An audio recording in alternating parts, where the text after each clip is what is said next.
वो लड़की जिसने एस्केलेटर की वजह से अपनी मंगनी तोड़ दी। अलिया एक खूबसूरत लड़की थी जो बगैर किसी पाबंदी के जिंदगी गुजारती थी, बरखिलाफ अपनी मजहबी बहन के, जिसकी मंगनी एक नेक नौजवान से हुई थी।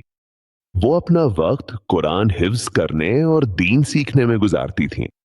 अलाया उनका मजाक उड़ाती और उनके ताल्लुक को बोरिंग समझती, मोहब्बत नहीं। 2 साल बाद अलिया की मंगनी एक आजाद ख्याल नौजवान से हुई, जिसे इस बात पर कोई एतराज नहीं था कि वो मेकअप करे या मौसीकी सुने। लेकिन एक दुकान में पेश आने वाले शर्मनाक वाकये ने सब कुछ बेनकाब कर दिया, जब वो एस्केलेटर से डर गई और ऊपर जाने से खौफजदा हो गई।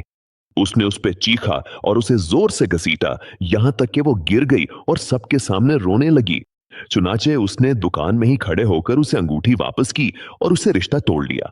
वो अपनी बहन की बातों से मुतासिर हुई, जिसने उसे कहा कि अगर वो वाकई उससे मोहब्बत करता तो हर हाल में उसका साथ देता और उसकी हिमायत करता, चाहे वो कितनी ही मामूली सूरत हाल क्यों ना हो। उसने देखा कि इसकी बहन का मेहरबान शोहर उसके साथ कैसा सलूक करता है, तो वो बदल गई, ज्यादा पुख्ता हो गई और उसने हिजाब लेना शुरू कर दिया।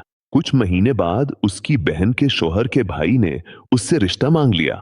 पहली मुलाकात पर वो सीढ़ियों के सामने खड़ी हो गई और डरने का ड्रामा करने लगी। उसके शोहर ने मुस्कुराकर उसे उठा लिया और कहा, मेरी बीवी मुझसे शरारत कर रही है तो मैं उसे कैसे ना उठाऊं।